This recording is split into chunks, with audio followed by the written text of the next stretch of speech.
जन्म के बाद मृत्यु ही अंतिम और कड़वा सच है। जो भी मनुष्य इस धरती पर आया है उसे एक ना एक दिन इस दुनिया को छोड़कर जाना ही पड़ता है।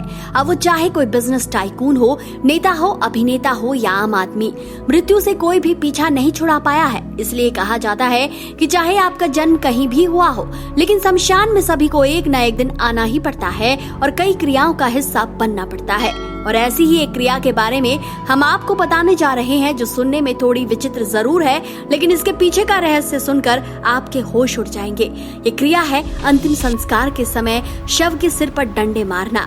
लेकिन आखिर ऐसा क्यों किया जाता है? मृत शरीर तो अग्नि को समर्पित हो जाता है, लेकिन फिर भी क्यों दोहराई जाती है ये क्रिया? क्या इस क्रिया से मृत शरीर को कष्ट नहीं होता, या तांत्रिक है इसके पीछे की असल वजह? क्या आपके पास है इस प्रश्न का उत्तर? तो कमेंट करके जरूर बताएं। तब तक हम शुरू करते हैं आज का वीडियो। दोस्तों, त्रिलोक में आपका स्वागत है। हिंदू धर्म में कुल 16 संस्कार हैं, जिनमें से 16वां संस्कार अंतिम संस्कार होता है, जिसमें कर्ता यानी शव को मुखाग्नि देने वाला इंसान और भी कई तरह की रस्मों की अदायगी करता है, जैसे सिर मुंडवाना, मृत शरीर के चारों तरफ चक्कर लगाना और जलती चिता में से शव के सिर को डंडे से मारना। धर्म शास्त्रों और पुराणों में इन सभी क्रियाओं को इसलिए किया जाता है ताकि मरने वाले की आत्मा को शांति मिल सके और उसकी इस दुनिया से मोक्ष की यात्रा बिना किसी परेशानी के पूरी हो जाए। लेकिन अंतिम संस्कार से जुड़ा एक नियम हिंदू धर्म को मानने वालों को हैरान करता है, वो है शव के सर पर डंडा मारना। मित्रों, हिंदू धर्म में अंतिम संस्कार के दौरान कर्ता द्वारा मृत शरीर को मुखाग्नि देकर इस दुनिया से विदा किया जाता है। लेकिन मुखाग्नि के साथ भी एक विचित्र प्रकार की रस्म निभाई जाती है, जिसके पीछे कारण है कपाला मोक्षम। कपाल यानी खोपड़ी और मोक्षम यानी मुक्ति। शास्त्रों के अनुसार एक मनुष्य के शरीर में 11 द्वार होते हैं और कहा जाता है कि आत्मा या जीव ब्रह्मरंध्र यानी मस्तिष्क के रास्ते से ही शरीर में प्रवेश करती है और अपने कर्मों के आधार पर इन्हीं दरवाजों के माध्यम से शरीर से निकलती भी है। ब्रह्मरंध्र यानी मस्तिष्क को शरीर में मौजूद सभी 11 द्वारों में से उच्च माना गया है। इसलिए गरुड़ पुराण में कहा गया है कि जो जीव या आत्मा सिर से निकलती है वो मोक्ष प्राप्त करके जन्म और मृत्यु के चक्र से मुक्त हो जाती है, और इसलिए हिंदू धर्म में कपाला मोक्षम की क्रिया निभाई जाती है। लेकिन इस रस्म को निभाने के लिए गुरु का मार्गदर्शन जरूरी होता है। कहा जाता है 11 द्वार के अलावा भी कपाला मोक्षम की क्रिया को समझने के लिए जरूरी होता है शरीर के 7 चक्रों को समझना।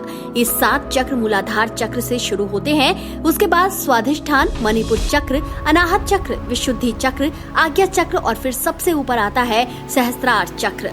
सहस्त्रार चक्र की कपाल क्रिया में मुख्य भूमिका होती है। आपकी आसानी के लिए बता दें, सहस्त्रार चक्र ही मस्तिष्क का मध्य भाग होता है, जहां शिखा या चोटी रखी जाती है। शास्त्रों में कहा जाता है कि जिस मनुष्य का ये चक्र जीवित रहते जागृत हो जाता है, उसे सांसारिक बंधनों से हमेशा हमेशा के लिए मोक्ष मिल जाता है, और इस चक्र को निरंतर ध्यान साधना से जागृत किया भी जा सकता है। शास्त्रों के अनुसार अंतिम समय में एक आत्मा इन्हीं 7 चक्रों से शरीर को छोड़ती है, जिसमें उसका पूरा जीवन बीता होता है। इसलिए आत्मा का निकास इन्हीं चक्रों से माना जाता है। मित्रों, श्राद्ध चंद्रिका में कहा गया है कि मनुष्य के सिर में ब्रह्मा का वास होता है, इसलिए जब वो मर जाता है तब उसकी मुक्ति के लिए कपाला मोक्षम की क्रिया अपनाई जाती है, जिसमें ब्रह्मरंध्र का पंचतत्व में विलीन होना महत्वपूर्ण माना गया है। शास्त्रों में कहा गया है शव के सिर पर 3 बार डंडा इसलिए मारा जाता है ताकि खोपड़ी आसानी से टूट जाए और मृत आत्मा आसानी से निकल जाए। कई बार दाह संस्कार के समय ही शव की खोपड़ी टूट जाती है। कहा जाता है ऐसा उन मृत आत्माओं के साथ होता है जिन्होंने जीवित रहते अपने सहस्त्रार चक्र को विकसित कर लिया होता है और अब उन्हें मोक्ष मिलने वाला होता है। लेकिन ऐसा सभी मृत शरीर के साथ नहीं होता, इसलिए कपाला मोक्षम की क्रिया अपनाई जाती है। इसके अलावा ये भी माना जाता है कि मस्तिष्क शरीर का सबसे मजबूत अंग होता है और एक बार में आसानी से नहीं टूटता है। कहा जाता है कि जब खोपड़ी या कपाली को डंडे से मारकर तोड़ा जाता है तो चिता की गर्मी की वजह से खोपड़ी जल्दी टूट जाती है। इसके अलावा गरुड़ पुराण के अनुसार शव को मुखाग्नि देने के बाद बांस में लोटा बांधकर शव के सिर पर घी डाला जाता है ताकि खोपड़ी आसानी से जल सके। शास्त्रों पुराणों में माना जाता है कि खोपड़ी यानी कपाल अध जला नहीं रहना चाहिए, क्योंकि अगर ऐसा होता है तो अगले जन्म में मृत आत्मा के मस्तिष्क का विकास रुक जाता है। लेकिन इसके अलावा एक और वजह है जिसकी वजह से ये क्रिया निभाई जाती है, वो है मृत आत्मा को तांत्रिकों के दुरुपयोग से बचाना, जिसके लिए कपाल क्रिया अपनाई जाती है। मित्रों, आप तो जानते ही हैं कि शमशान में अघोरी तांत्रिकों का जमघट होता रहता है, खासकर रात के समय। ऐसे में रिश्तेदार अपने प्रियजन की आत्मा को तांत्रिक और अघोरी शक्तियों से बचाने के लिए कपाल मोक्षम की विधि अपनाते हैं। माना जाता है कि तंत्र विद्या से जुड़े लोग खोपड़ी के जरिए तंत्र विद्या का सहारा लेकर दुनिया से जा चुकी आत्मा को अपने वश में करके उनका दुरुपयोग करते हैं।